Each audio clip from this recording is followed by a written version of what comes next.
سورۃ الممتحنہ، سورہ ممتحنہ کا تعارف۔ مقام نزول، سورہ ممتحنہ مدینہ منورہ میں نازل ہوئی ہے۔ رکوع اور آیات کی تعداد، اس سورت میں 2 رکوع اور 13 آیتیں ہیں۔ ممتحنہ نام رکھنے کی وجہ، ایک قول یہ ہے کہ اس سورت کا نام ممتحنہ ہے، اس سورت میں اس کا معنی ہوگا عورتوں کا امتحان لینے والی سورت۔ دوسرا قول یہ ہے کہ اس کا نام ممتحنہ ہے، یعنی اس سورت میں ان عورتوں کا ذکر ہے جن کا امتحان لیا گیا ہے۔ اس سورت کا نام اس کی آیت نمبر 10 کے کلمے فامتحنوہن سے ماخوذ ہے۔ سورہ ممتحنہ کے مضامین، اس سورت کا مرکزی مضمون یہ ہے کہ اس میں ان مشرکین کے احکام بیان کیے گئے جنہوں نے مسلمانوں سے معاہدہ کیا اور جنہوں نے مسلمانوں سے جنگ نہیں کی۔ نیز اس میں مکہ مکرمہ سے ہجرت کر کے مدینہ منورہ آنے والی مومنہ عورتوں کے ایمان کا امتحان لینے کا حکم دیا گیا ہے۔ اس سورت میں مزید یہ مضامین بیان کیے گئے ہیں۔ نمبر 1، اس سورت کی ابتدا میں مسلمانوں کو کافروں کے ساتھ دوستی کرنے اور ان سے محبت رکھنے سے منع کیا گیا، اور انہیں بتایا گیا کہ کفار کو جب بھی موقع ملے گا تو تمہیں نقصان پہنچانے میں کوئی کمی نہیں کریں گے، اور یہ بھی بتایا گیا کہ قیامت کے دن کافر اولاد اور کافر رشتہ دار کوئی فائدہ نہیں دیں گے، بلکہ اس دن ایمان اور نیک اعمال کام آئیں گے۔ نمبر 2، اس کی مثال کے طور پر حضرت ابراہیم علیہ السلام اور ان کے ساتھیوں کی سیرت بیان کی گئی کہ کس طرح انہوں نے اپنی مشرک قوم سے بیزاری کا اظہار کیا تاکہ مسلمان حضرت ابراہیم علیہ السلام کی سیرت کو اپنے لیے مشعل راہ بنائیں۔ نمبر 3، یہودیوں اور مشرکوں سے تعلقات کے بارے میں اصول بیان کیے گئے اور مدینہ منورہ ہجرت کر کے پہنچنے والی مومنہ عورتوں کا امتحان لینے کا حکم دیا گیا اور ان کے بارے میں شرعی حکم بیان کیا گیا۔ نمبر 4، اس سورت کے آخر میں مسلمانوں کو یہودیوں کے ساتھ دوستی کرنے سے منع کیا گیا ہے۔ سورہ حشر کے ساتھ مناسبت، سورہ ممتحنہ کی اپنے سے ماقبل سورت حشر کے ساتھ مناسبت یہ ہے کہ دونوں صورتوں میں یہ بیان کیا گیا ہے کہ مسلمانوں کے اہل کتاب اور کفار و مشرکین کے ساتھ تعلقات کیسے ہونے چاہیے۔ بسم اللہ الرحمن الرحیم۔ ترجمہ، اللہ کے نام سے شروع جو نہایت مہربان رحمت والا ہے۔ یا ایہا الذین آمنوا لا تتخذوا عدوی وعدوکم اولیاء تلقون الیہم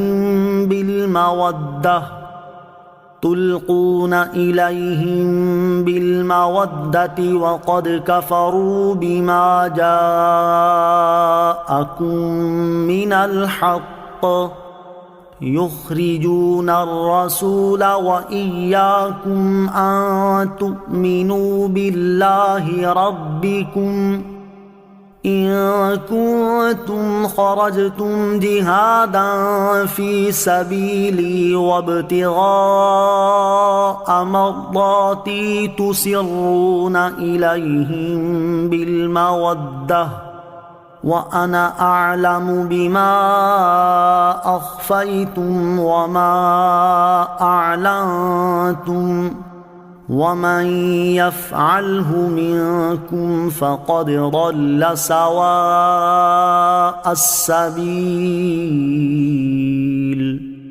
ترجمہ، اے ایمان والو، میرے اور اپنے دشمنوں کو دوست نہ بناؤ، تم انہیں دوستی کی وجہ سے خبریں پہنچاتے ہو، حالانکہ یقیناً وہ اس حق کے منکر ہیں جو تمہارے پاس آیا، وہ رسول کو، اور تمہیں اس بنا پر نکالتے ہیں کہ تم اپنے رب اللہ پر ایمان لائے۔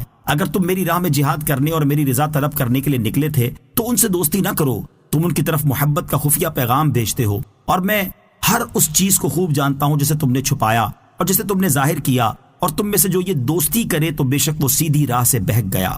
یا ایہا الذین آمنوا لا تتخذوا عدوی وعدوکم اولیاء، اے ایمان والو، میرے اور اپنے دشمنوں کو دوست نہ بناؤ۔ شان نزول، بنی ہاشم کے خاندان کی ایک باندی سارہ مدینہ منورہ میں سرکار دو عالم صلی اللہ تعالی علیہ وسلم کی بارگاہ میں اس وقت حاضر ہوئی جب آپ فتح مکہ کی تیاری فرما رہے تھے۔ حضور اقدس علیہ السلام نے اس سے فرمایا، کیا تم مسلمان ہو کر آئی ہے؟ اس نے کہا نہیں۔ ارشاد فرمایا، کیا ہجرت کر کے آئی ہے؟ اس نے عرض کی نہیں۔ ارشاد فرمایا، پھر کیوں آئی ہو؟ اس نے عرض کی، محتاجی سے تنگ ہو کر آئی ہوں۔ حضرت عبد المطلب کی اولاد نے اس کی امداد کرتے ہوئے کپڑے بنائے اور سامان دیا۔ حضرت حاطب بن ابی بلتعہ رضی اللہ تعالیٰ عنہ اس سے ملے تو انہوں نے اسے 10 دینار دیے، ایک چادر دی، اور اس کی معرفت ایک خط اہل مکہ کے پاس بھیجا جس کا مضمون یہ تھا، حضور انور علیہ السلام تم پر حملہ کرنے کا ارادہ رکھتے ہیں، تم سے اپنے بچاؤ کی جو تدبیر ہو سکے کر لو۔ سارا یہ خط لے کر روانہ ہو گئی۔ اللہ تعالیٰ نے اپنے حبیب علیہ الصلوۃ والسلام کو اس کی خبر دی تو پیارے آقا علیہ الصلوۃ والسلام نے اپنے چند اصحاب کو، جن میں حضرت علی المرتضیٰ کرم اللہ تعالی وجہ الکریم بھی تھے، گھوڑوں پر روانہ کیا اور فرمایا روضہ خاخ کے مقام پر تمہیں ایک مسافر عورت ملے گی، اس کے پاس حاطب بن ابی بلتعا کا خط ہے جو اہل مکہ کے نام لکھا گیا ہے، وہ خط اس سے لے لو اور اس کو چھوڑ دو، اگر خط دینے سے انکار کرے تو اس کی گردن مار دو۔ یہ حضرات روانہ ہوئے اور عورت کو ٹھیک اسی مقام پر پایا جہاں حضور انور علیہ الصلوۃ والسلام نے فرمایا تھا۔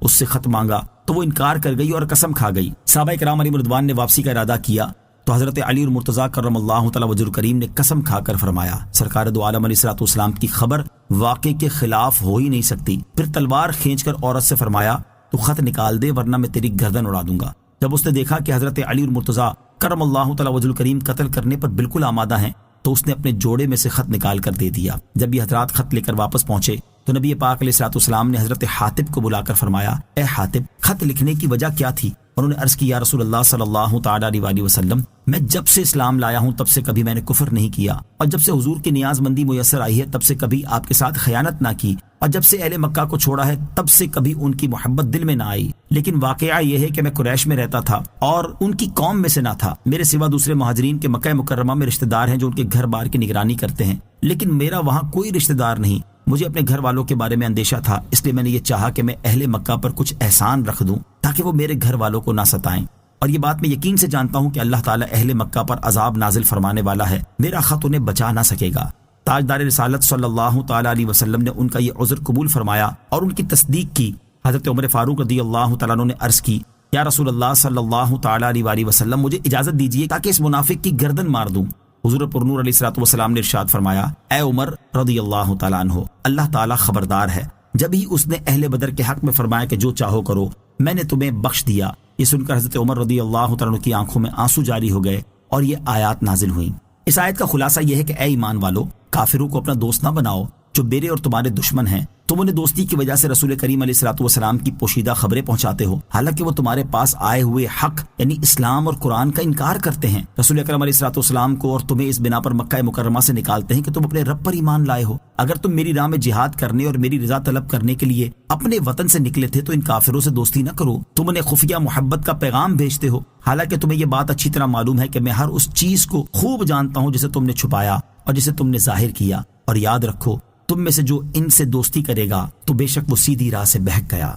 آیت یا ایھا الذین آمنوا لا تتخذوا عدوی وعدوکم اولیاء سے حاصل ہونے والی معلومات۔ اس آیت سے مزید 5 باتیں یہ معلوم ہوئی۔ نمبر 1، کفار مکہ مسلمانوں کے دشمن تھے لیکن اللہ تعالیٰ نے انہیں اپنا دشمن بھی فرمایا۔ اس سے معلوم ہوا کہ اللہ تعالیٰ کے نیک بندوں کا دشمن اللہ تعالیٰ کا بھی دشمن ہے۔ نمبر 2، کفار کو مسلمانوں کے راز سے خبردار کرنا غداری اور دین و قوم سے بغاوت ہے۔ نمبر 3، حضرت حاطب رضی اللہ تعالی عنہ سے گناہ سرزد ہوا اور اللہ تعالیٰ نے انہیں مومن فرمایا۔ اس سے معلوم ہوا کہ کبیرہ گناہ کرنے سے انسان کافر نہیں ہوتا۔ نمبر 4، ایمان کا دشمن جان کے دشمن سے زیادہ خطرناک ہے۔ نمبر 5، اللہ تعالیٰ کی راہ میں جہاد اسی وقت ہوگا جب مجاہد کا دل مومن کی محبت اور کافر کی عداوت سے پر ہو۔ اگر مجاہد کے دل میں کافر کی طرف تھوڑا سا میلان بھی ہوا تو اس کا مجاہد فی سبیل اللہ رہنا مشکل ہے۔ اللہ تعالیٰ کی رضا کے لیے کسی سے دوستی اور دشمنی رکھنے کے 4 فضائل۔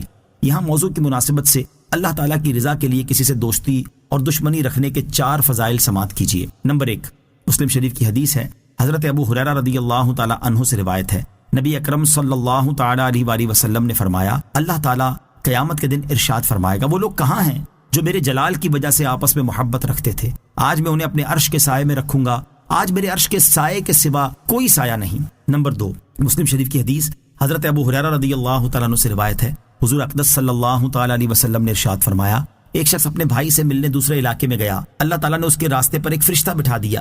جب وہ فرشتے کے پاس آیا تو اس نے دریافت کیا کہاں کا ارادہ ہے؟ اس نے کہا اس علاقے میں میرا بھائی ہے، اس سے ملنے جا رہا ہوں۔ فرشتے نے کہا کیا اس پر تیرا کوئی احسان ہے جسے لینے جا رہا ہے؟ اس نے کہا نہیں، صرف یہ بات ہے کہ میں اسے اللہ تعالیٰ کے لیے دوست رکھتا ہوں۔ فرشتے نے کہا مجھے اللہ تعالیٰ نے تیرے پاس بھیجا ہے تاکہ تجھے یہ خبر دوں کہ اللہ تعالیٰ نے تجھے دوست رکھا جیسے تو نے اللہ تعالیٰ کے لیے اس سے محبت کی ہے۔ حدیث نمبر 3، ابو داؤد شریف کی حدیث ہے، حضرت ابو امامہ رضی اللہ تعالیٰ عنہ سے روایت ہے، نبی کریم صلی اللہ تعالیٰ علیہ وسلم نے ارشاد فرمایا جو کسی سے اللہ تعالیٰ کے لیے محبت رکھے، اللہ تعالیٰ کے لیے دشمنی رکھے، اللہ تعالیٰ کے لیے دے اور اللہ تعالیٰ کے لیے منع کرے تو اس نے اپنا ایمان کامل کر لیا۔ حدیث نمبر 4، حضرت ابو ذر رضی اللہ تعالیٰ عنہ سے روایت ہے، رسول اکرم صلی اللہ تعالیٰ علیہ وسلم نے ارشاد فرمایا کیا تمہیں معلوم ہے کہ اللہ تعالیٰ کے نزدیک سب سے زیادہ پسند کون سا عمل ہے؟ کسی نے کہا نماز و زکوٰۃ اور کسی نے کہا جہاد۔ حضور انور علیہ الصلوۃ والسلام نے ارشاد فرمایا اللہ تعالیٰ کو سب سے زیادہ پیارا عمل اللہ تعالیٰ کے لیے محبت اور بغض رکھنا ہے۔ اللہ تعالیٰ ہمیں اپنی رضا کے لیے کسی سے دوستی، دشمنی اور بغض رکھنے کی توفیق عطا فرمائے، آمین۔ إن يثقفوكم يكونوا لكم أعداء ويبسطوا إليكم أيديهم وألسنتهم بالسوء وودوا لو تكفرون۔ ترجمہ، اگر وہ تمہیں پالیں تو تمہارے دشمن ہوں گے اور تمہاری طرف اپنے ہاتھ اور اپنی زبانیں برائی کے ساتھ دراز کریں گے، اور وہ چاہتے ہیں کہ کسی طرح تم کافر ہو جاؤ۔ إِن يَثْقَفُوكُمْ يَكُونُوا لَكُمْ أَعْدَاءً، اگر وہ تمہیں پالیں تو تمہارے دشمن ہوں گے، یعنی کفار کی عداوت کا یہ حال ہے کہ تم ان کے ساتھ کتنے ہی اس قسم کے سلوک کرو، لیکن انہیں جب کبھی موقع ملے گا تو وہ تم سے اپنی دشمنی نکالنے میں کمی نہ کریں گے، تمہیں مارنے اور قتل کرنے کے لیے تمہاری طرف اپنے ہاتھ بڑھائیں گے، تمہیں گالی گلوچ کرنے اور برا بھلا کہنے کے ساتھ اپنی زبانیں دراز کریں گے، اور ان کی تمنا یہ ہے کہ کسی طرح تم کافر ہو جاؤ۔ تو ایسے لوگوں کو دوست بنانا اور ان سے بھلائی کی امید رکھنا اور ان کی عداوت سے غافل رہنا ہرگز نہیں چاہیے۔ لن تنفعكم أرحامكم ولا أولادكم يوم القيامة يفصل بينكم واللہ بما تعملون بصیر۔ ترجمہ، تمہارے رشتے اور تمہاری اولاد قیامت کے دن ہرگز تمہیں نفع نہ دیں گے، اللہ تمہارے درمیان جدائی کر دے گا اور اللہ تمہارے کام خوب دیکھ رہا ہے۔ لن تنفعکم ارحامکم ولا اولادکم یوم القیامہ، تمہارے رشتے اور تمہاری اولاد قیامت کے دن ہرگز تمہیں نفع نہ دیں گے، یعنی اے ایمان والو، جن رشتہ داروں اور اولاد کی وجہ سے تم کفار سے دوستی اور موالات کرتے ہو، یہ قیامت کے دن ہرگز تمہیں نفع نہ دیں گے۔ اللہ تعالیٰ قیامت کے دن تمہارے اور ان کے درمیان اس طرح جدائی کر دے گا کہ فرما بردار جنت میں ہوں گے اور کافر نافرمان جہنم میں۔ اور یاد رکھو کہ اللہ تعالیٰ تمہارے کام دیکھ رہا ہے تو وہ تمہیں تمہارے اعمال کی جزا دے گا۔ یاد رہے کہ قیامت کے دن مسلمان کے کافر رشتہ دار اور کافر اولاد اس کے کام نہ آئے گی، جبکہ مومن رشتہ دار اور مومن اولاد اللہ تعالیٰ کے حکم سے ضرور کام آئے گی۔ اللہ تعالیٰ ارشاد فرماتا ہے الأخلاء يومئذ بعضهم لبعض عدو إلا المتقين۔ ترجمہ، اس دن گہرے دوست ایک دوسرے کے دشمن ہو جائیں گے سوائے پرہیزگاروں کے۔ اور ارشاد فرماتا ہے والذین آمنوا واتبعتهم ذریتهم بإیمان الحقنا بهم ذریتهم وما ألتناهم من عملهم من شيء۔ ترجمہ، اور جو لوگ ایمان لائے اور ان کی جس اولاد نے ایمان کے ساتھ ان کی پیروی کی تو ہم ان کی اولاد کو ان کے ساتھ ملا دیں گے اور ان والدین کے عمل میں کچھ کمی نہ کریں گے۔ خلاصہ یہ کہ ایمان والے ایک دوسرے کے کام آئیں گے جبکہ کافر کسی کے کام نہ آئیں گے۔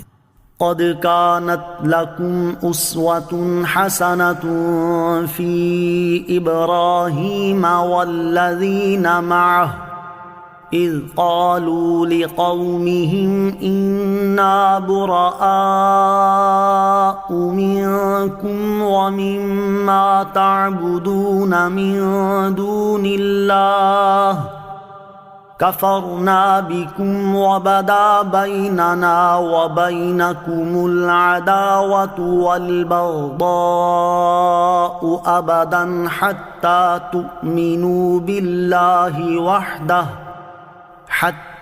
تؤمنوا بالله وحده إلا قول إبراهيم لأبيه لأستغفرن لك وما أملك لك من الله من شيء ربنا عليك توكلنا وإليك أنبنا وإليك المصير ربنا لا تجعلنا فتنة للذين كفروا واغفر لنا ربنا إنك أنت العزيز الحكيم۔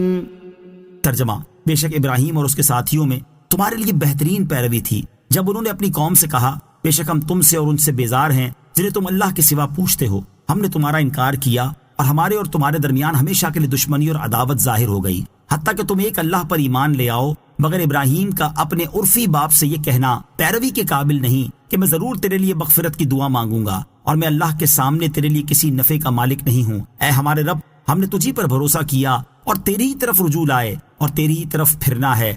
اے ہمارے رب، ہمیں کافروں کے لیے آزمائش نہ بنا اور ہمیں بخش دے۔ اے ہمارے رب، بے شک تو ہی بہت عزت والا، بڑا حکمت والا ہے۔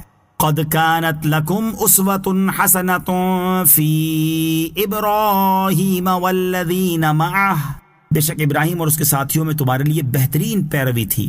اس آیت میں حضرت حاطب رضی اللہ تعالیٰ عنہ اور دوسرے مومنین سے خطاب ہے اور سب کو حضرت ابراہیم علیہ السلام کی پیروی کرنے کا حکم ہے کہ دین کے معاملے میں رشتہ داروں کے ساتھ ان کا طریقہ اختیار کریں۔ چنانچہ آیت کا خلاصہ یہ ہے کہ بے شک حضرت ابراہیم علیہ السلام اور ان پر ایمان لانے والوں کی سیرت میں تمہارے لیے بہترین پیروی تھی۔ جب انہوں نے اپنی مشرک قوم سے کہا بے شک ہم تم سے اور ان بتوں سے بیزار ہیں جنہیں تم اللہ تعالیٰ کے سوا پوچھتے ہو، ہم تمہارے منکر ہوئے اور ہم نے تمہارے دین کی مخالفت اختیار کی، اور جب تک تم ایک اللہ تعالیٰ پر ایمان نہیں لاتے تب تک ہمارے اور تمہارے درمیان ہمیشہ کے لیے دشمنی اور عداوت ظاہر ہو گئی۔ البتہ حضرت ابراہیم علیہ السلام کا اپنے عرفی باپ کے لیے مغفرت کی دعا مانگنا پیروی کے قابل نہیں، کیونکہ یہ ایک وعدے کی بنا پر تھا، اور جب حضرت ابراہیم علیہ السلام پر ظاہر ہو گیا کہ وہ کفر پر ہی قائم ہے تو آپ نے اس سے بیزاری ظاہر کر دی، لہٰذا یہ کسی کے لیے جائز نہیں کہ اپنے کافر رشتہ دار کے لیے دعائے مغفرت کرے۔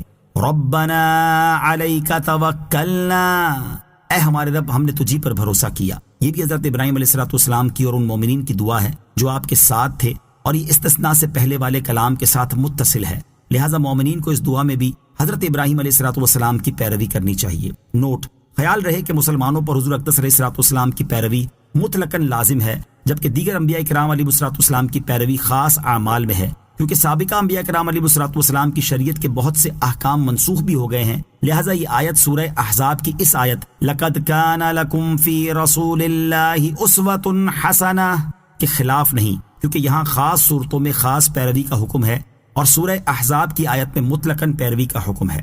آیت قد كانت لكم اسوة حسنة في ابراہیم سے حاصل ہونے والی معلومات۔ اس آیت سے تین باتیں معلوم ہوئی۔ نمبر ایک، انبیاء کرام علیہ السلام کی سنت یہ ہے کہ اپنا ایمان اپنے قول اور فعل سے ظاہر کر دے۔ نمبر دو، کفار سے دشمنی رکھنا اتنا ہی ضروری ہے جتنا مسلمانوں سے محبت رکھنا ضروری ہے۔ نمبر تین، اللہ تعالیٰ کے اذن اور اس کی اجازت سے انبیاء کرام علیہ السلام گناہ گار مومنوں سے عذاب دور کریں گے اور ان کی شفاعت سے عذاب دور ہوگا، لہذا یہ آیت مومنوں کے حق میں شفاعت نہ ہونے کی دلیل نہیں بن سکتی۔ ربنا لا تجعلنا فتنة للذین کفروا، اے ہمارے رب ہمیں کافروں کے لیے آزمائش نہ بنا، یعنی یہ دعا مانگنے میں بھی مسلمانوں کو ان کی پیروی کرنی چاہیے کہ اے ہمارے رب عز و جل کافروں کو ہم پر غلبہ دے کر ہمیں ان کے لیے آزمائش نہ بنا، کیونکہ وہ اپنے آپ کو حق پر اور مسلمانوں کو باطل پر گمان کرنے لگیں گے اور یوں ان کا کفر اور بھی بڑھ جائے گا۔ نیز اے اللہ ہمیں بخش دے، اے ہمارے رب عز و جل بے شک تو ہی عزت والا اور حکمت والا ہے۔ لقد كان لكم فيهم أسوة حسنة لمن كان يرجو الله واليوم الآخر ومن يتول فإن الله هو الغني الحميد۔ ترجمہ: اے مسلمانوں، بے شک ضرور تمہارے لیے ان میں اچھی پیروی تھی اس کے لیے جو اللہ اور آخرت کے دن کی امید رکھتا ہے، اور جو منہ پھیرے تو بے شک اللہ ہی بے نیاز ہر حمد کے لائق ہے۔ لقد كان لكم فيهم أسوة حسنة، بے شک ضرور تمہارے لیے ان میں اچھی پیروی تھی، یعنی اے میرے حبیب علیہ السلام کی امت، تمہارے لیے حضرت ابراہیم علیہ السلام اور ان پر ایمان لانے والوں کی سیرت میں اچھی پیروی تھی، خاص طور پر اس کے لیے جو اللہ تعالیٰ کی رحمت و ثواب اور آخرت کی راحت کا طالب ہو اور اللہ تعالیٰ کے عذاب سے ڈرے، اور جو ایمان لانے سے منہ پھیرے اور کفار سے دوستی کرے تو وہ سمجھ لے کہ ہمارے دین کو اس کی ضرورت نہیں، بے شک اللہ تعالیٰ ہی بے نیاز اور حمد کے لائق ہے۔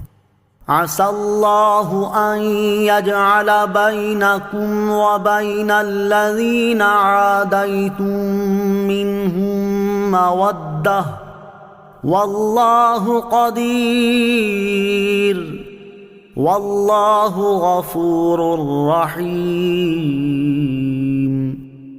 ترجمہ: قریب ہے کہ اللہ تمہارے اور ان لوگوں کے درمیان محبت پیدا فرما دے جو ان میں سے تمہارے دشمن ہیں، اور اللہ بہت قدرت والا ہے اور اللہ بہت بخشنے والا مہربان ہے۔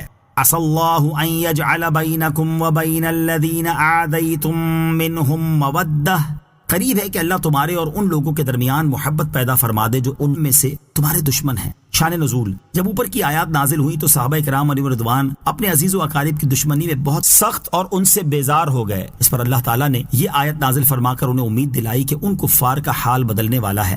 چنانچہ اس آیت کا خلاصہ یہ ہے کہ اے ایمان والو، قریب ہے کہ اللہ تعالیٰ تمہارے اور کفار مکہ میں سے ان لوگوں کے درمیان جن سے تمہاری دشمنی ہو گئی ہے اس طرح محبت پیدا کر دے کہ انہیں ایمان کی توفیق دے دے، کیونکہ اللہ تعالیٰ دل بدلنے، حال تبدیل کرنے اور محبت کے اسباب آسان کرنے پر بہت قدرت والا ہے، اور مشرکوں میں سے جو ایمان لائے اسے اللہ تعالیٰ بخشنے والا اور اس پر مہربان ہے۔ چنانچہ اللہ تعالیٰ نے ایسا ہی کیا، اور فتح مکہ کے بعد ان میں سے کثیر تعداد ایمان لے آئی اور وہ ایمان والوں کے دوست اور بھائی بن گئے اور ان کی ایک دوسرے سے محبت بڑھی۔ لا ينهاكم الله عن الذين لم يقاتلوكم في الدين ولم يخرجوكم من دياركم أن تبروهم وتقسطوا إليهم إن الله يحب المقسطين انما ينهاكم الله عن الذين قاتلوكم في الدين واخرجوكم من دياركم وظاهروا على اخراجكم ان تولوهم ومن يتولهم فاولئك هم الظالمون۔ ترجمہ، اللہ تمہیں ان لوگوں سے احسان کرنے اور انصاف کا برتاؤ کرنے سے منع نہیں کرتا جنہوں نے تم سے دین میں لڑائی نہیں کی اور نہ تمہیں تمہارے گھروں سے نکالا، بے شک اللہ انصاف کرنے والوں سے محبت فرماتا ہے۔ اللہ تمہیں صرف ان لوگوں سے دوستی کرنے سے منع کرتا ہے جو تم سے دین میں لڑے اور انہوں نے تمہیں تمہارے گھروں سے نکالا اور تمہارے نکالنے پر تمہارے مخالفین کی مدد کی، اور جو ان سے دوستی کرے تو وہی ظالم ہیں۔ لا ينهاكم الله عن الذين لم يقاتلوكم في الدين، اللہ تمہیں ان لوگوں سے منع نہیں کرتا جنہوں نے تم سے دین میں لڑائی نہیں کی۔ اس آیت کی تفسیر میں کثیر اقوال اور اختلاف ہیں، اور عملی صورت جس پر اس آیت کو منطبق کرنا ہے وہ تو سینکڑوں سے زائد ہیں، لہذا صرف ایک راجع خلاصہ کلام یہاں پیش کیا جاتا ہے۔ تفصیل کے لیے فتاوی رضویہ کی 14ویں جلد میں موجود اعلیٰ حضرت امام احمد رضا خان رحمۃ اللہ تعالی کے رسالے المحجۃ المؤتمنہ فی آیات الممتحنہ کا مطالعہ کریں۔ خلاصہ آیت یہ ہے کہ جن کفار سے مسلمانوں کا امن و امان کا معاہدہ ہے یا جو ذمی کفار ہیں ان کے ساتھ بر یعنی اچھا سلوک کرنے اور اقساط کی ممانعت نہیں بلکہ اجازت ہے، جبکہ ان کے علاوہ کے ساتھ ممانعت ہے۔ اقساط کا معنی اور بر و اقساط دونوں کی تفصیل کے لیے یہ کلام سماعت فرمائیں۔ بر یعنی نیکی کرنا، حسن سلوک کرنا کیا ہے؟ اعلیٰ حضرت امام احمد رضا خان رحمۃ اللہ تعالی نے کفار کے ساتھ بر و صلہ کی 3 صورتیں بیان فرمائی ہیں۔ ان کا خلاصہ یہ ہے کہ کفار کے ساتھ بر و صلہ کی 3 صورتیں ہیں۔ نمبر 1، اعلیٰ صورت، اپنی کسی صحیح غرض کے بغیر بالقصد محض کافر کو نفع دینا اور بھلائی پہنچانا مقصود ہو۔ یہ صورت مستامن یعنی امان لے کر اسلامی سلطنت میں آنے والے کافر اور معاہد یعنی اس کافر سے بھی حرام ہے جس کے ساتھ معاہدہ ہے، کیونکہ امان اور معاہدہ ضرر کو روکنے کے لیے ہیں، نہ کہ اللہ تعالیٰ کے دشمنوں کو جان بوجھ کر نفع پہنچانے کے لیے۔ نمبر 2، درمیانی صورت، اپنی ذاتی مصلحت جیسے کافر نے کچھ دیا تو اس کے بدلے میں اسے دینا یا رشتہ داری کا لحاظ کرتے ہوئے کچھ مالی سلوک کرنا، یہ اس کافر کے ساتھ جائز ہے جس سے مسلمانوں کا معاہدہ ہے، اور جس سے معاہدہ نہیں اس سے ممنوع ہے۔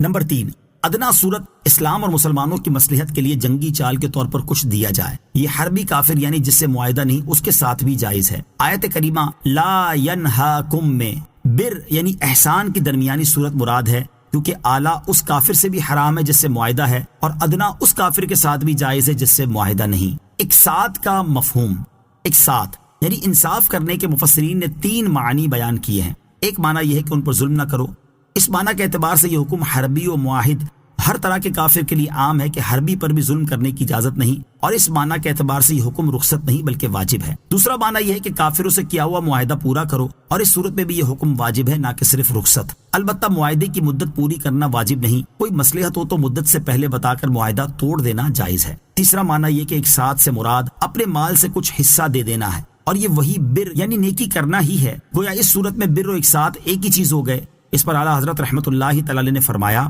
جس کا خلاصہ یہ ہے کہ ہاں، یہاں بر نیکی کرنے اور اقساط یعنی انصاف کرنے دونوں لفظوں میں یوں فرق ہو سکتا ہے کہ ایک ساتھ کا مطلب ہے کہ جتنا کافر نے دیا اتنا ہی دیا جائے، جیسے کافر نے 1000 روپے کی چیز دی تو جواب میں 1000 روپے کی چیز ہی دے دی جائے، تو یہ ایک ساتھ یعنی برابری کرنا ہو گیا۔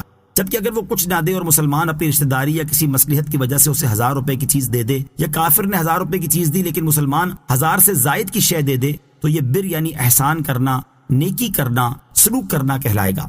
کفار کے ساتھ دوستی کی صورتیں اور ان کے احکام۔ آیت نمبر 9 میں کفار کے ساتھ دوستی سے منع کیا گیا۔ یہاں ان سے دوستی سے متعلق اعلیٰ حضرت امام احمد رضا خان رحمۃ اللہ تعالی علیہ کے کلام کا خلاصہ سماعت کیجیے۔ موالات یعنی کفار کے ساتھ دوستی کی 2 قسمیں ہیں۔ نمبر 1 حقیقی موالات، اس کی ادنا صورت قلبی میلان ہے۔ یہ تمام صورتوں میں ہر کافر سے مطلقاً ہر حال میں حرام ہے، البتہ طبعی میلان جیسے ماں باپ، اولاد یا خوبصورت بیوی کی طرف غیر اختیاری طور پر ہوتا ہے، یہ اس حکم میں داخل نہیں۔ پھر بھی اس تصور سے کہ یہ اللہ اور رسول کے دشمن ہیں اور ان سے دوستی حرام ہے، اپنی طاقت کے مطابق اس میلان کو دبانا یہاں تک کہ بن پڑے تو فنا کر دینا لازم ہے۔ اس میلان کا آنا بے اختیار تھا اور اسے زائل کرنا قدرت میں ہے، تو اسے رکھنا دوستی کو اختیار کرنا ہوا اور یہ حرام قطعی ہے۔ اسی لیے جس غیر اختیاری چیز کے ابتدائی امور کسی شخص نے اپنے اختیار سے پیدا کیے تو اس میں اس کا کوئی عذر قابل قبول نہ ہوگا۔ جیسے شراب سے عقل زائل ہو جانا اختیار میں نہیں، لیکن جب اختیار سے پی تو عقل کا زوال اور اس پر جو کچھ مرتب ہوا سب اسی کے اختیار سے ہوگا۔ نمبر 2 صورتاً موالات، اس کی صورت یہ ہے کہ بندے کا دل کافر کی طرف اصلاً مائل نہ ہو، لیکن اس سے برتاؤ ایسا کرے جو بظاہر محبت و میلان کا پتہ دیتا ہو۔ یہ ضرورت اور مجبوری کی حالت میں صرف ضرورت و مجبوری کی مقدار مطلقاً جائز ہے، اور بقدر ضرورت یہ کہ مثلاً صرف عداوت کا اظہار نہ کرنے سے کام نکلتا ہو تو اسی قدر پر اکتفا کرے، اور اظہار محبت کی ضرورت ہو تو حتی الامکان پہلو دار بات کہے، صراحت کے ساتھ اظہار کرنے کی اجازت نہیں، اور اگر اس کے بغیر نجات نہ ملے اور دل ایمان پر مطمئن ہو تو صراحت کے ساتھ اظہار کی رخصت ہے، اور اب بھی عزیمت یہی ہے کہ ایسا نہ کرے۔ اب زیر تفسیر دونوں آیات کا خلاصہ سماعت فرمائیں۔ چنانچہ ارشاد فرمایا کہ اے ایمان والو، اللہ تعالیٰ تمہیں ان کافروں کے ساتھ احسان اور انصاف کا برتاؤ کرنے سے منع نہیں کرتا جنہوں نے تم سے دین میں لڑائی نہیں کی اور نہ تمہیں تمہارے گھروں سے نکالا۔ بے شک اللہ تعالیٰ انصاف کرنے والوں سے محبت فرماتا ہے، اور وہ تمہیں صرف ان کافروں کے ساتھ دوستی کرنے سے منع کرتا ہے جو تم سے دین میں لڑے اور انہوں نے تمہیں تمہارے گھروں سے نکالا، اور تمہیں نکالنے پر تمہارے مخالفین کی مدد کی، اور جو ان سے دوستی کرے تو وہی لوگ ظالم ہیں۔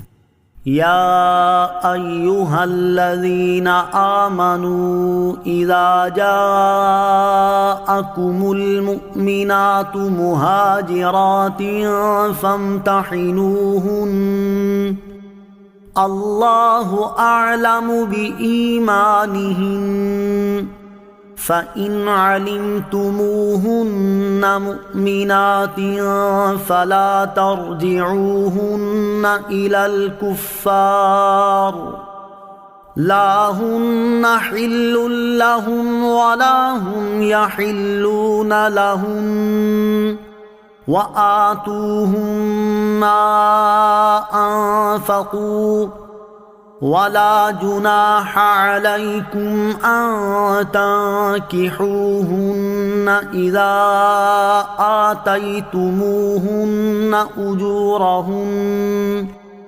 وَلَا تُمْسِكُوا بِعِصَمِ الْكَوَافِرِ وَاسْأَلُوا مَا أَنفَقْتُمْ وَلْيَسْأَلُوا مَا أَنفَقُوا ذَلِكُمْ حُكْمُ اللَّهِ يَحْكُمُ بَيْنَكُمْ وَاللَّهُ عَلِيمٌ حَكِيمٌ۔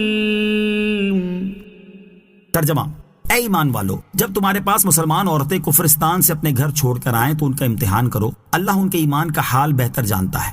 پھر اگر وہ تمہیں ایمان والیاں معلوم ہوں تو انہیں کافروں کی طرف واپس نہ لوٹاؤ، نہ یہ ان کافروں کے لیے حلال ہے اور نہ وہ کافر ان کے لیے حلال ہیں، اور ان کے کافر شوہروں کو وہ حق مہر دے دو جو انہوں نے خرچ کیا ہو، اور تم پر کچھ گناہ نہیں کہ ان سے نکاح کر لو جب ان کے مہر انہیں دو، اور کافرہ عورتوں کے نکاح پر نہ جمے رہو، اور وہ مانگ لو جو تم نے خرچ کیا ہو، اور کافر مانگ لیں جو انہوں نے خرچ کیا۔ یہ اللہ کا حکم ہے، وہ تم میں فیصلہ فرماتا ہے، اور اللہ بہت علم والا، بڑا حکمت والا ہے۔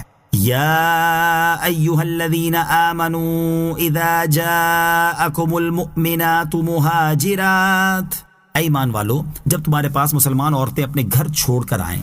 اس آیت میں ہجرت کر کے آنے والی مسلمان عورتوں کے بارے میں 7 احکام دیے گئے ہیں۔ نمبر 1، اے ایمان والو، جب کفرستان سے مسلمان عورتیں اپنے گھر چھوڑ کر تمہارے پاس آئیں تو ان کی جانچ کر لیا کرو کہ ان کی ہجرت خالص دین کے لیے ہے۔ ایسا تو نہیں ہے کہ انہوں نے اپنے شوہروں کی عداوت میں گھر چھوڑا ہو، اور یاد رکھو کہ ان عورتوں کا امتحان تمہارے علم کے لیے ہے، ورنہ اللہ تعالیٰ تو ان کے ایمان کا حال تم سے بہتر جانتا ہے۔ ان کی جانچ کا طریقہ یہ ہے کہ ان سے قسم لی جائے، جیسا کہ حضرت عبداللہ ابن عباس رضی اللہ تعالیٰ عنہما فرماتے ہیں، ان عورتوں کو قسم دی جائے کہ وہ نہ شوہروں کی عداوت میں نکلی ہیں اور نہ اور کسی دنیاوی وجہ سے، بلکہ انہوں نے صرف اپنے دین و ایمان کے لیے ہجرت کی ہے۔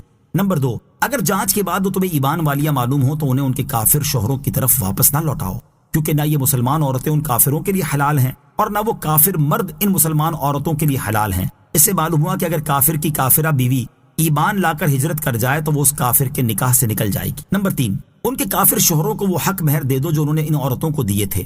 شان نزول، یہ آیت صلح حدیبیہ کے بعد نازل ہوئی۔ صلح میں یہ شرط تھی کہ مکہ والوں میں سے جو شخص ایمان لا کر سرکار دو عالم صلی اللہ تعالیٰ علیہ وسلم کی خدمت میں حاضر ہو، اس کو اہل مکہ واپس لے سکتے ہیں۔ اور اس آیت میں یہ بیان فرما دیا گیا کہ یہ شرط صرف مردوں کے لیے ہے، عورتوں کی تصریح عہد نامے میں نہیں، اور نہ عورتیں اس قرارداد میں داخل ہو سکتی ہیں کیونکہ مسلمان عورت کافر کے لیے حلال نہیں۔ بعض مفسرین نے فرمایا کہ آیت کا یہ حصہ پہلے حکم، یعنی ان کے کافر شوہروں کی طرف واپس نہ لوٹاؤ، کا ناسخ ہے۔ یہ قول اس صورت میں درست ہے کہ عورتیں صلح کے عہد میں داخل ہوں، لیکن عورتوں کا اس عہد میں داخل ہونا صحیح نہیں، کیونکہ بخاری شریف میں عہد نامے کے یہ الفاظ مروی ہیں، لا یأتیک منا رجلا وان کان علی دینک الا رددتہ، یعنی ہم سے جو مرد آپ کے پاس پہنچے خواہ وہ آپ کے دین ہی پر ہو، آپ اس کو واپس دیں گے۔ ان میں عورت کا ذکر نہیں ہے۔ یہاں اس مہر سے متعلق 2 شرعی مسائل بھی ملاحظہ ہوں۔ نمبر 1، یہ مہر دینا اس صورت میں ہے جبکہ عورت کا کافر شوہر اسے طلب کرے، اور اگر طلب نہ کرے تو اس کو کچھ نہیں دیا جائے گا۔ نمبر 2، اسی طرح اگر کافر نے اس مہاجرہ عورت کو مہر نہیں دیا تو بھی وہ کچھ نہ پائے گا۔ نمبر 3، تم پر کچھ گناہ نہیں کہ ان ہجرت کرنے والی عورتوں کو مہر دے کر ان سے نکاح کر لو، اگرچہ دارالحرب میں ان کے شوہر ہوں، کیونکہ اسلام لانے سے وہ ان شوہروں پر حرام ہو گئیں اور ان کی زوجیت میں نہ رہیں۔ یاد رہے کہ یہاں مہر دینے سے مراد اس کو اپنے ذمے لازم کر لینا ہے، اگرچہ بالفعل نہ دیا جائے۔ نیز اس سے یہ ثابت ہوا کہ ان عورتوں سے نکاح کرنے پر نیا مہر واجب ہوگا، جبکہ ان کے شوہروں کو جو ادا کر دیا گیا وہ اس میں شمار نہیں ہوگا۔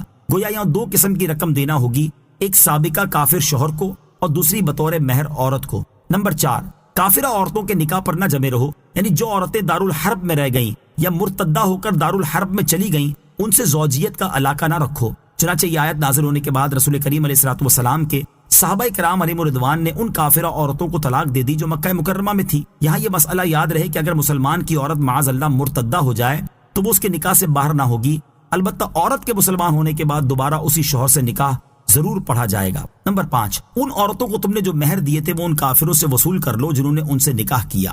نمبر 6، کافروں کی جو عورتیں ہجرت کر کے دارالاسلام میں چلی آئیں ان پر کافروں نے جو خرچ کیا وہ ان مسلمانوں سے مانگ لیں جنہوں نے ان عورتوں سے نکاح کیا ہے۔ آیت کے آخر میں ارشاد فرمایا کہ یہاں جو احکام دیے یہ اللہ تعالیٰ کا حکم ہے، وہ تمہارے درمیان فیصلہ فرماتا ہے، اور اللہ تعالیٰ علم والا حکمت والا ہے۔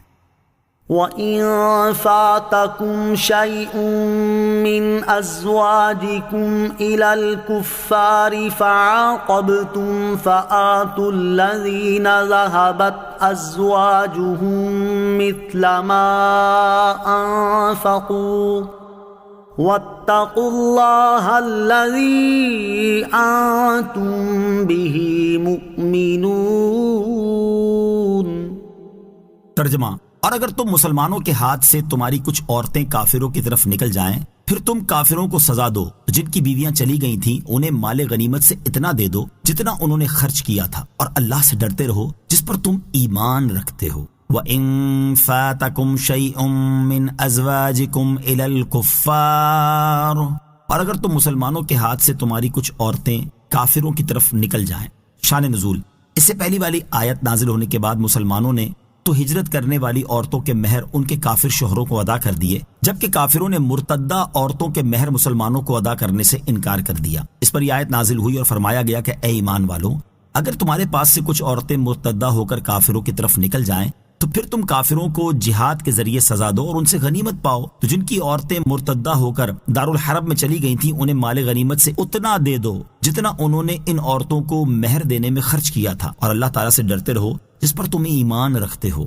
حضرت عبداللہ ابن عباس رضی اللہ تعالی عنہما فرماتے ہیں کہ مومنین مہاجرین کی عورتوں میں سے 6 عورتیں ایسی تھیں جنہوں نے دارالحرب کو اختیار کیا اور مشرکین کے ساتھ ملی اور مرتدہ ہو گئیں۔ رسول کریم صلی اللہ تعالیٰ علیہ وسلم نے ان کے شوہروں کو مال غنیمت سے ان کے مہر عطا فرمائے۔ نوٹ: یاد رہے کہ ان آیتوں میں جو یہ احکام دیے گئے کہ مہاجرات کا امتحان لینا، کفار نے اپنی بیویوں پر جو خرچ کیا ہو وہ ہجرت کے بعد انہیں دینا، مسلمانوں نے اپنی بیویوں پر جو خرچ کیا ہو وہ ان کے مرتدہ ہو کر کافروں سے مل جانے کے بعد کافروں سے مانگنا، جن کی بیویاں مرتدہ ہو کر چلی گئی ہوں انہوں نے جو ان پر خرچ کیا تھا وہ انہیں مال غنیمت میں سے دینا، یہ تمام احکام جہاد والی آیت سے یا غنیمت والی آیت سے یا احادیث سے منسوخ ہو گئے ہیں، کیونکہ یہ احکام تب تک باقی رہے جب تک یہ عہد رہا، اور جب وہ عہد اٹھ گیا تو احکام بھی نہ رہے۔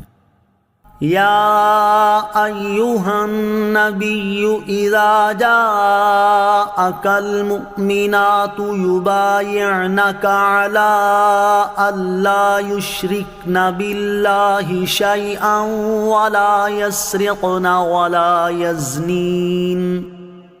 ولا یسرقن ولا يزنين ولا يقتلن أولادهن ولا يأتين ببهتان يفترينه بين أيديهن وأرجلهن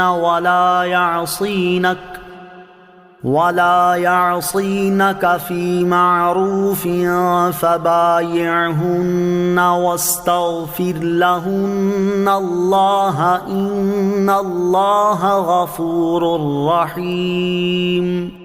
ترجمہ: اے نبی، جب مسلمان عورتیں تمہارے حضور اس بات پر بیعت کرنے کے لیے حاضر ہوں کہ وہ اللہ کے ساتھ کسی کو شریک نہ ٹھہرائیں گی اور نہ چوری کریں گی اور نہ بدکاری کریں گی اور نہ اپنی اولاد کو قتل کریں گی اور نہ وہ بہتان لائیں گی جسے اپنے ہاتھوں اور اپنے پاؤں کے درمیان میں گھڑیں، اور کسی نیک بات میں تمہاری نافرمانی نہ کریں گی تو ان سے بیعت لو اور اللہ سے ان کی مغفرت چاہو، بے شک اللہ بہت بخشنے والا مہربان ہے۔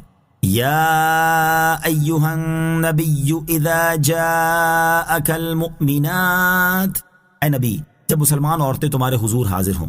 جب فتح مکہ کے دن حضور اقدس علیہ الصلوۃ والسلام مردوں سے بیعت لے کر فارغ ہوئے اور عورتوں سے بیعت لینا شروع کی تو اس وقت یہ آیت نازل ہوئی۔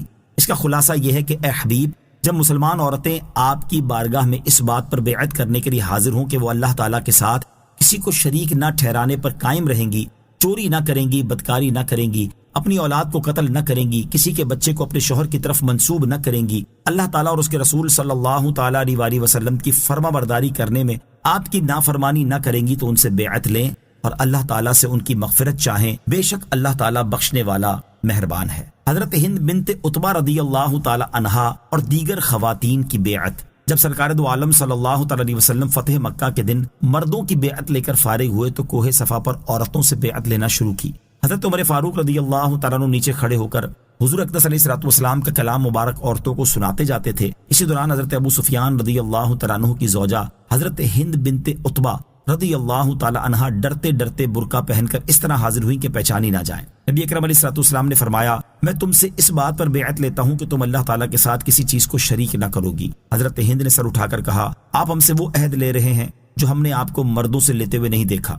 اس دن مردوں سے صرف اسلام و جہاد پر بیعت لی گئی تھی۔ حضور پاک علیہ الصلوۃ والسلام نے فرمایا، اور چوری نہ کرو گی۔ حضرت ہند رضی اللہ تعالی عنہا نے عرض کی، حضرت ابو سفیان رضی اللہ تعالیٰ عنہ بخیل آدمی ہیں اور میں نے ان کا مال ضرور لیا ہے، میں نہیں سمجھتی کہ مجھے حلال ہوا یا نہیں۔ حضرت ابو سفیان وہاں حاضر تھے، انہوں نے کہا، جو تو نے پہلے لیا اور جو آئندہ لے گی سب حلال ہے۔ اس پر نبی کریم علیہ الصلوۃ والسلام نے مسکراتے ہوئے ارشاد فرمایا، تو ہند بنت عتبہ ہے؟ عرض کی، جی ہاں، مجھ سے جو قصور ہوئے ہیں وہ معاف فرما دیجیے۔ پھر حضور انور علیہ الصلوۃ والسلام نے فرمایا، اور بدکاری نہ کرو گی۔ حضرت ہند رضی اللہ تعالی عنہا نے کہا، کیا کوئی آزاد عورت بدکاری کرتی ہے؟ پھر ارشاد فرمایا، اپنی اولاد کو قتل نہ کرو گی۔ حضرت ہند نے کہا، ہم نے چھوٹے چھوٹے بچے پالے، جب وہ بڑے ہو گئے تو آپ نے انہیں قتل کر دیا، اب آپ جانے اور وہ جانے۔ حضرت ہند رضی اللہ تعالی عنہا نے یہ اس لیے کہا کہ ان کا لڑکا حنظلہ بن ابو سفیان بدر میں قتل کر دیا گیا تھا۔ حضرت ہند کی یہ گفتگو سن کر حضرت عمر فاروق رضی اللہ تعالیٰ عنہ کو بہت ہنسی آئی۔ پھر نبی پاک علیہ الصلوۃ والسلام نے فرمایا، اپنے ہاتھ پاؤں کے درمیان کوئی بہتان نہ گھڑو گی۔ حضرت ہند رضی اللہ تعالی عنہا نے کہا، خدا کی قسم بہتان بہت بری چیز ہے، اور حضور اقدس علیہ الصلوۃ والسلام ہمیں نیک باتوں اور اچھی خصلتوں کا حکم دیتے ہیں۔ پھر سرور عالم علیہ الصلوۃ والسلام نے فرمایا، کسی نیک بات میں رسول کریم علیہ الصلوۃ والسلام کی نافرمانی نہ کرو گی۔ اس پر حضرت ہند رضی اللہ تعالی عنہا نے کہا، اس مجلس میں ہم اس لیے حاضر ہی نہیں ہوئے کہ اپنے دل میں آپ کی نافرمانی کا خیال آنے دیں۔ عورتوں نے ان تمام امور کا اقرار کیا اور 457 عورتوں نے بیعت کی۔ عورتوں سے بیعت کی کیفیت۔ عورتوں سے لی جانے والی بیعت میں تاجدار رسالت صلی اللہ تعالیٰ علیہ وسلم نے ان سے مصافحہ نہ فرمایا اور عورتوں کو اپنا دست مبارک چھونے نہ دیا۔ حضرت عائشہ رضی اللہ تعالیٰ عنہا فرماتی ہیں، اللہ تعالیٰ کی قسم، بیعت کرتے وقت آپ کے ہاتھ نے کسی عورت کے ہاتھ کو مس نہیں کیا، آپ ان کو صرف اپنے کلام سے بیعت کرتے تھے۔ بیعت کی کیفیت میں یہ بھی بیان کیا گیا ہے کہ پانی کے ایک بڑے برتن میں سید المرسلین صلی اللہ تعالیٰ علیہ وسلم نے اپنا دست مبارک ڈالا، پھر اسی میں عورتوں نے اپنے ہاتھ ڈالے، اور یہ بھی کہا گیا کہ بیعت کپڑے کے واسطے سے لی گئی تھی، اور بعید نہیں ہے کہ دونوں صورتیں عمل میں آئی ہوں۔ آیت یا ایھا النبی اذا جاءک المؤمنات سے حاصل ہونے والی معلومات۔ اس آیت سے 4 باتیں معلوم ہوئیں۔ نمبر 1، پیر کسی کو مرید کرتے وقت عمومی توبہ کے ساتھ خاص ان گناہوں سے بھی توبہ کرائے جن میں مرید گرفتار ہے، مثلا بے نمازی سے ترک نماز کی، یا سود خور سے سود خوری سے خاص طور پر توبہ کرائے اور آئندہ کے لیے اس پر قائم رہنے کا حکم دے۔ نمبر 2، پیر کو چاہیے کہ بیعت لینے کے بعد اپنے مرید کے لیے دعائے مغفرت کرے کہ اے اللہ عز و جل اس کے گزشتہ گناہ بخش دے۔ نمبر 3، خود توبہ کرنے کا حکم اور ہے اور اللہ تعالیٰ کے کسی مقبول بندے کے ہاتھ پر توبہ کرنے کا دوسرا حکم ہے۔ نمبر 4، مسلمانوں کا مشائخ کے ہاتھ پر بیعت ہونا سنت ہے، کیونکہ یہ مومنہ عورتیں حضور اقدس علیہ الصلوۃ والسلام سے اس کی بیعت کرتی تھیں کہ آئندہ گناہوں سے بچیں گی، اور یہی مشائخ کی بیعت کا منشا ہے۔ یاد رہے کہ بیعت کی 4 قسمیں ہیں۔ نمبر 1، بیعت اسلام، نمبر 2، بیعت خلافت، نمبر 3، بیعت تقوی، نمبر 4، بیعت توبہ۔ آج کل کی بیعت توبہ یا تقوی کی بیعت ہے۔ اس بیعت کا ماخذ یہ آیت اور اس جیسی دوسری آیات ہیں۔ یا ایھا الذین آمنوا لا تتولوا قوما غضب اللہ علیہم قد یئسوا من الآخرة کما یئس الکفار من اصحاب القبور۔ ترجمہ، اے ایمان والو، ان لوگوں سے دوستی نہ کرو جن پر اللہ نے غضب کیا، بے شک وہ آخرت سے نا امید ہو چکے ہیں، جیسے کافر قبر والوں کے دنیا میں لوٹنے سے نا امید ہو چکے ہیں، یا قبر والوں میں سے کفار ثواب آخرت سے نا امید ہو چکے ہیں۔ یا ایھا الذین آمنوا لا تتولوا قوما غضب اللہ علیہم، اے ایمان والو، ان لوگوں سے دوستی نہ کرو جن پر اللہ نے غضب کیا۔ اس آیت کی تفسیر یہ ہے کہ اے ایمان والو، مشرکوں سے دوستی نہ کرو، بے شک وہ آخرت کے منکر ہونے کی وجہ سے اس کے ثواب سے ایسے نا امید ہو چکے ہیں جیسے وہ قبر والوں کے دنیا میں واپس آنے سے نا امید ہو چکے ہیں۔ دوسری تفسیر یہ ہے کہ اے ایمان والو، یہودیوں سے دوستی نہ کرو، بے شک وہ نبی کریم علیہ الصلوۃ والسلام کو برحق نبی جاننے کے باوجود انکار کرنے کی وجہ سے آخرت کے ثواب سے ایسے ہی نا امید ہو چکے ہیں جیسے کفار مرے ہوئے لوگوں کے دنیا میں واپس آنے سے مایوس ہو چکے ہیں۔ آمنت باللہ صدق اللہ العظیم۔